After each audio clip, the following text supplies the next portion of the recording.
네, 안녕하세요. 김영로 TV의 날짜 이야기입니다. 자, 오늘은 8월 1일이 되겠습니다.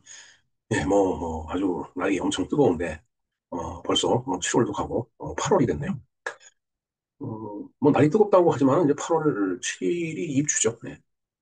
계절의 흐름은 변함없이 이어질 것 같습니다. 단지 기온이 높을 뿐이다. 그런 생각을 해봅니다. 예, 오늘 8월 1일은 어떤 일이 이 지구상에서 있었을까요? 그리고 우리나라에서 있었을까요? 살펴봤습니다. 음, 이 8월 1일은 1969년에 있었던 일인데, 바로 그 장택상 총리까지 지냈던 분이죠. 장택상이 사망을 한 그 날이 되겠습니다. 우리가 그 이제 현대 사극이 아니라 현대사를 다룬 그 드라마 같은 걸 보면 그 시대의 그 어른들은 호를 주고 불렀어요.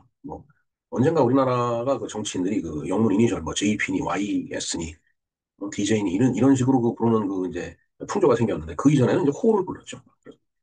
이복의 창랑, 이 창랑이 바로 그 장택상 씨의 그 호가 되겠습니다. 그리고 음, 또, 네, 이승만 박사는 이제 오남이죠. 하여튼, 그리고 이기붕 씨가 만송인가 그래요.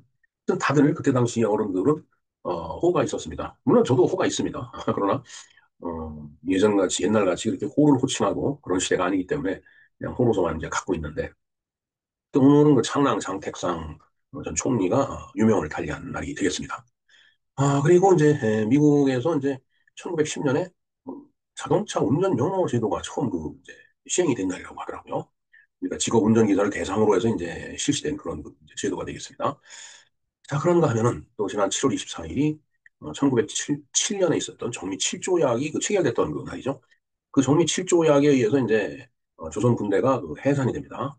조선 군대 해산일이 바로 어제였죠. 7월 30일이 되겠습니다. 그래서 그 해산에 분개해갖고서 조선 그 신식군대였습니다. 물론 병력 수는 많지 않았었겠지만 그 이제 신식군인들이 어, 이제 전투를 벌이죠. 군대를 해산하니까 우리가 해산될 수는 없다 해갖고 그래서 일본군하고 이제 전투가 벌어집니다. 늘 그 도대체 조선이 그 일본 쪽으로 그 이제 식민지 상태로 들어갈 때 당시에 뭐 총을 한 방 쏴보고 저항을 해봤느냐 이런 얘기를 많이 하는데 이렇게 살펴보니까 조선 군대 해산에 그 이제 항의를 하는 차원에서 남대문 전투가 이제 있었더라고요. 물론 전투의 그 결과는 형편없이 깨졌죠. 그때 당시에 무기도 다 이제 창고에 있고 그러니까 무장을 할 수가 없는 상태였기 때문에 어, 이 남대문 전투가 이렇게 큰 그런 전투로서 이 기록에 남아있지 않습니다. 참 안타까운 그 순간이죠. 예. 늘 말씀드리지만 조선이 망해가는 그 과정을 이렇게 들이다 보면 정말 안타까워요. 답답하고 또 화도 나고 막 그렇습니다. 자, 오늘이 바로 1907년에 남대문 전투가 있었던 날이라는 말씀을 드립니다. 물론 이런 사항에 대해서는 기존에 다 방송을 해드린 내용입니다. 그 영상을 그 이제 주소를 제가 링크를 걸어드릴 테니까 한번 참조를 해주시기 바랍니다. 자, 그러면은 창랑 장택상 전 총리의 일생이라고 할까? 그리고 미국에서 자동차 면허 제도가 어떻게 실시가 됐는지 그에 대해서 한번 알아보는 시간을 갖도록 하겠습니다. 네, 그러면은 장택상 전 총리에 대해서 내용을 알아보겠습니다. 1969년 오늘 이제 유명을 달리했는데 일단 한번 볼까요? 오늘은 이제 8월 1일이라고 말씀을 드렸고요. 장택상 그 전 총리에 대해서 우리가 공부를 좀 해야 될 것 같은데 바로 1893년 10월 22일 날 출생을 해서 1969년 8월 1일 오늘 유명을 달리했습니다. 장택상 씨는 그 대한민국의 독립운동가였었고 또 정치를 했었죠. 해방 이후에 이승만 정부에서 이제 요직을 맡았던 인물입니다. 그래서 우리가 현대사를 다룬 그런 드라마 같은 거에 보면은 장랑 하면서 이렇게 이제 서로 호칭하고 그러는 게 이제 귀에 익은데 수도청장인가도 이제 지냈었죠. 예, 여러 가지 그 이제 요직을 그 이제 맡았던 그런 분입니다. 그다음에 이제 그 최초의 상업용 그 자동차 면허가 1910년 8월 1일 날 미국에서 직업운전 기사를 대상으로 해서 이제 시행이 된 날이라고 아까 간략하게 말씀드렸는데 이에 대해서 우리가 좀 내용을 알아보는 것으로 하겠습니다. 먼저 그 장택상 전 총리에 대해서 한번 알아볼까요? 자, 오늘은 해방 이후 대한민국 정치 중심을 지켰던 여러 인물 중 한 사람이었던 창랑 장택상에 대해서 알아보겠습니다. 예, 창랑. 저기 푸른 창자에 그 창공할 때 저 이제 푸른 하늘이 이제 블루 스카이가 창공이니까요. 근데 창랑은 푸른 이 저 랑자가 물결 랑자이기 때문에 그 푸른 물결이다라는 그런 이제 의미가 있죠. 예, 참 멋있는 그 호가 될 것 같습니다. 정말 푸른 물결, 창랑. 그리고 그 어감도 좋죠. 이복의 창랑 하면서 이제 그때 당시에 그 어른들이 서로 호칭을 하고 그러는 게 좀 귀에 생생합니다. 자, 장택사는 1893년 경상도 인동도호구 북산면 오태동, 현재 그 구미죠.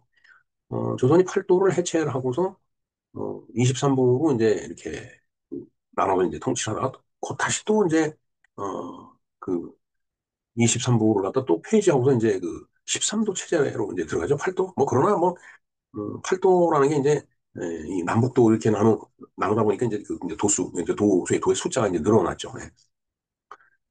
근데 뭐 상당히 그 이제 뭐이 권력가 집안이었던 것 같습니다. 1895년 팔도를 폐지가 됐었는데 아버지가 장승원이에요. 근데 청송군수와 관찰사를 지낸 대표적인 탐관오리라고 이렇게 소개가 돼 있더라고요. 뭐, 탐관오리 하면은 이제 뭔가 이 벼슬을 탐내갖고서 뭐 백성들의 삶에는 관심이 없고 그 재산을 갖다가 이렇게 끌어모으는 그런 아주 그 부패한 그 관리를 갖다 이제 우리가 탐관오리라고 하죠. 글쎄요, 뭐 이렇게 소개가 됐으니까 뭐 저도 이렇게 적었지만은 글쎄요, 뭐 할 수 없는 일이죠. 뭐 제가 있었던 때가 아니었기 때문에. 자, 그는 대한민국 말기, 대한제국 말기죠. 민국이 아니라. 대한제국 말기와 일제강점기. 일제강점기라고 하는 건 일제시대를 이야기하는 겁니다. 그리고 해방과 한국전쟁, 제1공화국 시기를 관통한 대표적인 독립운동가이자 정치인이다. 그러니까 일제강점기 해방되기 전까지는 독립운동가로서 열심히 이제 싸워왔고, 그다음에 이제 해방이 돼서 이제 건국이 되고, 그다음에 전쟁, 6.25 사변이 일어나고, 1공화국이 이제 결국은 4.19에 의해서 이제 무너지는데, 그 사이에 이제 정치를 담당했던 그런 하여튼 국직하고 유명한 정치인 중에 한 분인 것은 사실입니다. 자, 일제강점기 독립운동가로서의 장택상을 한번 볼까요? 장택상은 젊은 시절 중국으로 망명하여 신학문을 익혔고 상하이 임시정부의 외교부에서 활동하며 독립운동에 뛰어들었습니다. 미국, 유럽, 일본 등지에서 유학도 했고 상하이와 만주, 미국으로 가며 외교적 독립운동을 펼쳤습니다. 특히 그는 우남 이승만 박사와 백범 김구 선생 양측 모두와 교류하며 정치적인 신뢰를 얻었던 보기 드문 인물입니다. 네, 하여튼 뭐 아무래도 뭐, 나라와 백성을 위해서 큰 일을 하려면 많이 배워야 되는 건 사실입니다. 그러니까 신학문을 익혔다는 게 음, 아무것도 배운 게 없으면 뭐 사실 그 인식의 차이도 그렇고 세상을 바라보는 눈이 좁을 수밖에 없어요. 그래서 저는 이제 행복은 성적순이다라고 얘기를 하는데 무슨 뭐 성적순, 행복 뭐 이런 것이 뭐 돈을 많이 벌어서 좋은 게 아니고 정말 국가와 민족을 위해서 큰 일을 할 수 있는 그런 소양, 토대가 갖춰지는 게 바로 공부거든요. 그 공부를 어떻게 할 거냐. 그 공부가 크고 작고 길고 짧고를 측정할 수 있는 것은 역시 시험뿐이었고 시험의 결과는 성적이죠. 그래서 이제 저는 행복은 성적순이다라는 말을 이제 가끔 하는데 듣는 학생들은 싫어하더라고요. 예, 두 번째로 넘어가 볼까요? 해방이 됐어요. 그래서 그 이승만 정부의 핵심 이제 인물로 이제 부각이 됩니다. 광복 후의 미군 정식이 장택상은 이승만 박사와 가까운 외교통이자 반공인사로 주목을 받았습니다. 그는 2대에서 그다음에 5대 국회의원 4선을 했네요. 경상북도 칠곡군에서 무소속으로 선출이 되고 이승만 정부에서 외무부 장관, 내무부 장관, 국무총리 등을 역임을 했습니다.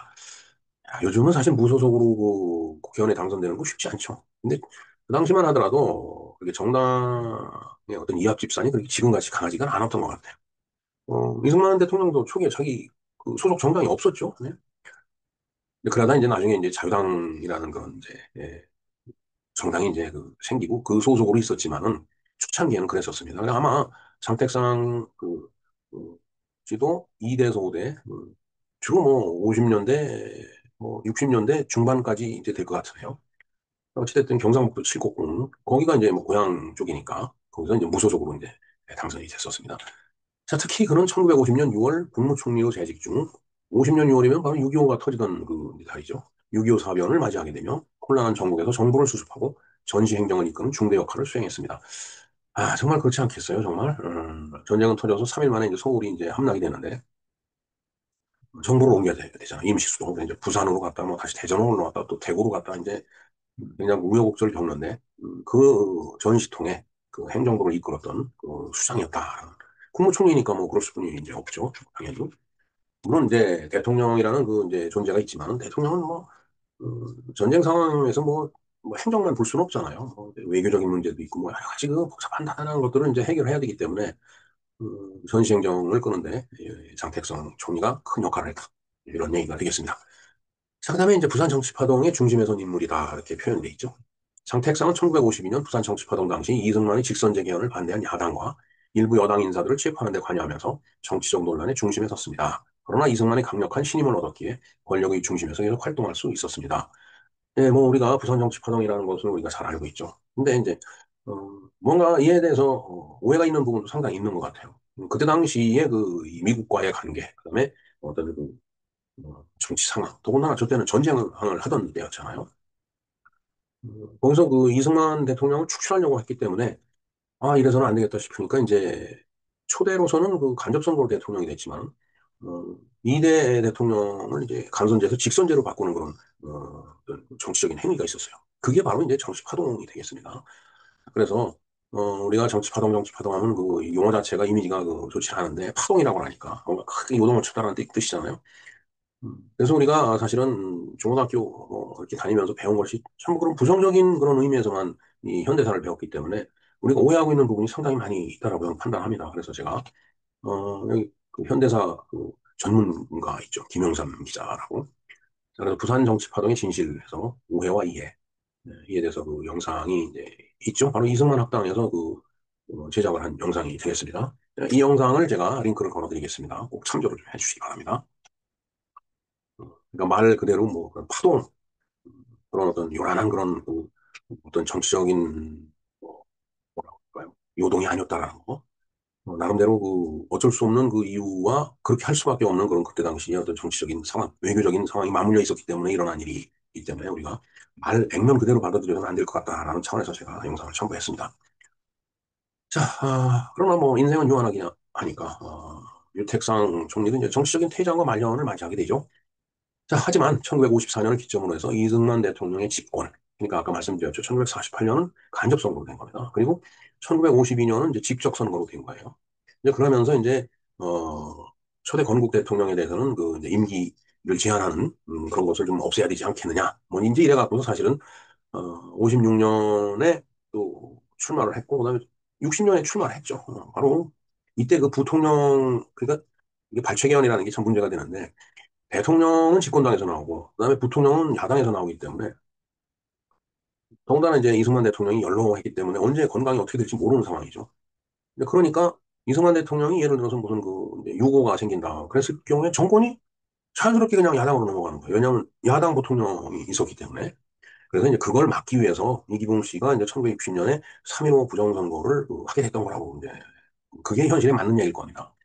음, 부통령을 같은 당에서 차지와야지 대통령하고 그렇지 못하고 또 야당에 내주면은 뭐 그때 당시에 사실 이승만 대통령이 90을 바라다보는 그 노인이었기 때문에 어떻게 될지 모르잖아요 건강이. 그렇게 되면은 정권이 자연스럽게 넘어가니까 그걸 방지하려고 이제 그런 일을 벌리다가 1960년에 이제 4.19 이거를 이제 맞게 되는 거죠. 그 과정은 그런 겁니다. 자 어쨌든 집권이 장기화됐죠. 지금 12년 이제 집권을 한 거니까 사실 여러분들 그러니까 20세기 이 중반에 독립해갖고서 나라를 만들고 그런 그 지도자들. 그 지도자들은 30년, 40년 집권한 사람들도 많이 있어요. 근데 그에 대해서는 특별한 얘기를 안 하면서 또 그런 사람들은 자기 나라에서 또 굉장히 그 지지를 받고 굉장히 그 추앙을 받거든요. 근데 우리나라는 이상해요. 그렇지가 못합니다. 12년, 더군다나 그중에 3년간은 전쟁을 하느라고 정신이 없었는데 정말 나라의 모습을 갖추고 전쟁을 치르고 이렇게 해 오면서 12년을 이렇게 집권한 걸 놓고서 독재니 뭐니 독재자니 정말 참 한국 사람들 보면 잔인해요. 물론 이제 뭐 그것 때문에 1960년에 이승만 대통령께서 이제 하야를 하죠. 예. 그래서 이제 하와이로 갔다가 거기서 돌아오지 못하고 거기서 이제 서거를 하셔갖고서 그 이후에 이제 유해가 돌아와 갖고서 이제 그 장례를 치르는데 사실 우리가 그 장례라는 걸 놓고 봤을 때 말이죠.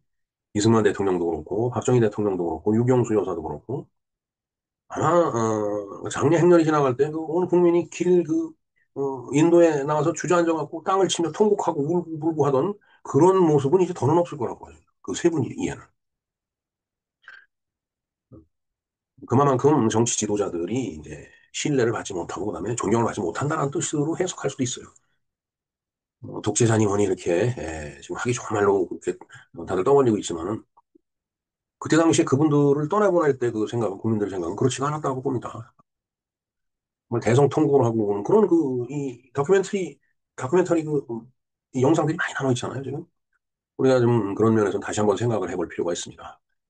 여기서 이제 장기화라고 했는데, 정말 저게 참, 진짜 다른 나라에 비해보면 장기화인지, 정말 참 답답한 일면이 있습니다. 네.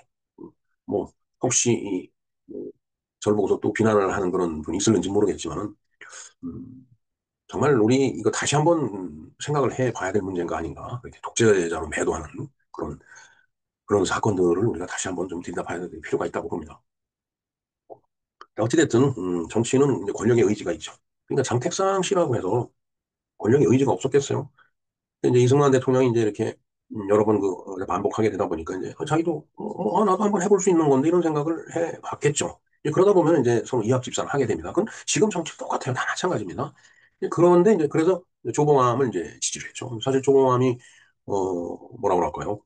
그 대선에 나가서 지지를 또 많이 받았습니다. 근데 이제 문제는 제가 며칠 전에 그 방송을 해드렸지만 7월 30일이죠. 조봉암 씨가 사형을 당하게 되죠. 간첩 행위로 이제 사형을 당하게 된 겁니다. 이제 그런 사건이 최근에 와서 무죄, 뭐, 이렇게 또 판결이 났기 때문에, 우리 그, 이승만 TV의 그 이영훈 그 교수님이, 이제, 과연 이러한, 무죄 선고가 이게 합당한 것인지 대법원에 묻는다라는 이런 영상이 있었어요. 제가 이게 7월 30일 영상에도 제가 이걸, 링크를 걸어드렸지만, 여기서 다시 한번 링크를 걸어드립니다. 한번 좀, 참조 꼭 해주시기 바랍니다. 자, 근데 그렇게 이합집산을 하다 보니까, 역시 권력을 쥐고 있는 그때 당시에 어, 이 권력가는 이승만 대통령이었죠. 네. 그러니까 그쪽 그렇게 서로 척지다 보니까 정계에서 점점 멀어지는 거예요. 네, 그러다 1969년 76세 나이로 이제 별세를 하게 되죠. 네, 장택상 총리에 대한 평가를 한번 보겠습니다. 장택상은 외교 감각이 뛰어난 독립운동가이자 해방정국에서 현실적 정치가로 평가를 받습니다. 그는 반공과 자유주의 노선을 충실하면서도 때때로 정치적 야합에 참여한 인물로 비판도 받습니다. 네, 결국 조봉암 쪽에 줄을 섰다라는 게 이제 뭐 비판의 그 대상이 될 수가 있겠죠. 자, 하지만 혼란했던 해방 이후 시기에 국가건설과 외교에 기반을 다진 1세대 정치가로서 그 공로를 부정하기는 어렵다라는 그런 얘기가 되겠네요. 어찌됐든 우리가 뭐 대통령 뭐 이런 그 존재가 아니었기 때문에 그렇게 역사서에 굵직하게 남아있지는 않겠지만 이승만 대통령 같이 그러나 이 장택상이라는 그 이름 석자가 우리 대한민국 현대사에 있어서 지워질 수 없는 그런 의미를 갖고 있다는 것만은 부정할 수가 없습니다. 예, 마무리를 해볼까요? 자, 오늘날 장택상의 이름은 상대적으로 널리 알려지지 않았지만 임시정부의 외교부원, 이승만 정부의 외교행정 책임자, 6.25 당시 국무총리, 그리고 자유민주주의 정치 건설의 한 축으로서 분명한 족적을 남긴 인물이다라는 것을 우리가 알 수 있습니다. 자, 그가 남긴 대한민국 현대사의 출발점에서 무엇을 지향했는가를 되새기게 하며 우리에게 또 공부할 필요를 느끼게 합니다. 예, 우리가 정말 이렇게 널리 알려져 있지 않다라고 하지만은 뭐 그렇다고 해서 알려지지 않은 인물도 아니에요. 그 청랑하면서 부르는 그, 그 소리가 지금 귀에 쟁정합니다. 자, 이렇게 창랑 장택상 전 총리에 대해서 그 일생을 알아보았습니다. 네, 아주 곰돌이가 심각합니다. 자, 그런가 하면은 오늘 미국에서 자동차 면허 제도가 이제 처음 실시된 날이에요. 자, 자동차 면허라고 하는 건 도로에서 자동차 혹은 특수 장비로 운전할 수 있음을 증명하는 공문서죠. 뭐 여러분들 다 면허증 갖고 계실 겁니다. 첫 운전면허는 1885년 최초의 내연기관 자동차를 발명한 칼 벤츠에게 바덴 대공국, 1871년 독일 제국이 통일되기 전에 남서부 지역에 있었던 대공국이다라고 얘기해요. 그러니까 이 프로이센 공화국이 이제 그 주변에 있는 여러 그 공국하고 뭐 작은 그 도시국가 같은 데를 이렇게 합쳐갖고서 이제 현대 독일이 그 이제 태어나잖아요. 그게 독일 제국으로서의 통일입니다. 물론 이제 그게 이제 나중에는 이제 1차 대전을 일으키는 뭐 나중에 2차 대전까지 일으켰죠. 그렇게 연결이 되지만은 어 그러니까 내연기관이 산업혁명 이후에 이제 내연기관 자동차가 발명이 됐기 때문에 독일에서 이제 처음 그렇게 내줬는데 그것은 그냥 뭐 이런 상업적인 그런 그 이제 면허가 아니었기 때문에 그것을 이제 제외한다라면은 하여튼 그 면허는 인류 최초의 운전면허죠. 어찌됐든 운전면허를 바탕으로 해서 1910년에 한 25년 정도 뒤에죠. 8월 1일 날 미국에서 직업 운전기사를 대상으로 처음 그 사업용 면허가 시행된 날이 바로 1910년 오늘 8월 1일이다라는 그런 얘기가 되겠네요. 자, 그다음에 모든 운전자에게 운전면허 제도를 시행한 것은 3년 뒤네요. 1913년 7월 미국 뉴저지주에서 이제 처음 이제 시행을 했다라고 합니다. 그 이후에 이제 다른 주들도 이제 저 제도를 시행을 했겠죠. 뭐 우리나라는 음, 글쎄요, 뭐 건국이 되면서 바로 면허 시험 제도가 이제 정착이 되지 않았나 이렇게 보면 될 것 같습니다. 제 국제면허증이라는 게 있죠. 사실은 뭐 여러 가지 제네바 협약, 비엔나 협약 이런 것들이 있습니다. 저도 사실은 국제면허증을 이렇게 발급받아 갖고서 이제 외국을 나왔는데 운전을 해보지는 못했습니다. 외국에서. 운전할 기회가 없었어요. 뭐, 제가 장기간 뭐 외국에서 체류를 한 것도 아니고 잠깐 출장을 다녀오는 형태로 다녀왔기 때문에, 음, 거기까지는 제가 시도를 못했고, 어차피 다 뭐 가면은 그 상대 회사에서 픽업을 나오러니까 사실 필요가 없었죠. 이제, 제가 지난해 면허를 갱신을 했는데, 그 갱신 신청할 때 이제 그 영문으로, 그게 이제 국제면허증이 되는 거겠죠. 영문으로 발급하기를 원하느냐. 그러니까 예스 하고 체크를 하면, 면허증 뒤에 영문으로 발급이 돼서 국제면허증이 되는 거죠. 예? 네, 일단은 면허증이 이제 그런 역사를 갖고 있습니다. 자, 그리고 아까 남대문 전투에 대해서 잠깐 말씀을 드렸는데, 자, 이것은 1907년 7월 24일 정민 7조약, 다른 말로 한일 신협약에 의해서 이제 조선의 군대가 해산되게 돼 있었어요. 그래서 그거에 의해서 조선 군대가 해산된 게 1907년 7월 31일이고 거기에 항의해 갖고서 그 뭔가 조선 군대를 갖다 통제하던 일본 그 군대하고 비록 소규모지만 충돌이 일어나서 서로 총을 쏘면서 전투를 벌였던 것이 바로 1907년 8월 1일이 되겠습니다. 그게 이름하여 남대문 전투가 되겠습니다. 왜냐하면 남대문 그 근처에서 이제 전투가 벌어졌기 때문에 이제 그런 거죠. 자, 결국은 4번 볼까요? 여기서 해산식을 치를 요량이었으나 반일 장교 중 일본에 반대하는 장교죠. 시위대 1년대 1대대장 박승환이 울분을 못 이겨 권총자들하고 그 유서에서 군인으로서 나라를 지키지 못하니 만 번 죽어도 아깝지 않다라고 했다고 합니다. 자, 그래서 이에 분격한 그 장병들이 대대 일부 장교들이 지휘에 따라서 무기고를 부수고 총을 꺼내갖고 일본군과 교전을 시작을 했는데 워낙 중과부적이죠. 뭐 병력 수에서도 그렇고 무기면에서도 일본군은 이때 벌써 그 기관단총을 이제 기관총이죠. 기관총을 구비하고 있었기 때문에 정말 뭐 중과부적으로 이제 이 조선군대가 이제 패전을 하게 된 겁니다. 자, 그래서 이 1907년 8월 1일 있었던 이 남대문 전투에 대해서 제가, 이게 2022년 8월 1일 날 제가 방송을 해드렸습니다. 요거 제가 링크를 걸어 드릴 테니까 한번 참조를 해주시기 바랍니다. 네, 이상 김영로 TV에서 알아본 8월 1일 날짜 이야기, 창랑 장택상, 그다음에 미국의 상업용 자동차 운전면허 발급, 정미 7조약에 따른 조선군대 해산에 반발한 남대문 전투에 관한 그런 이야기를 말씀드렸습니다. 자, 감사합니다.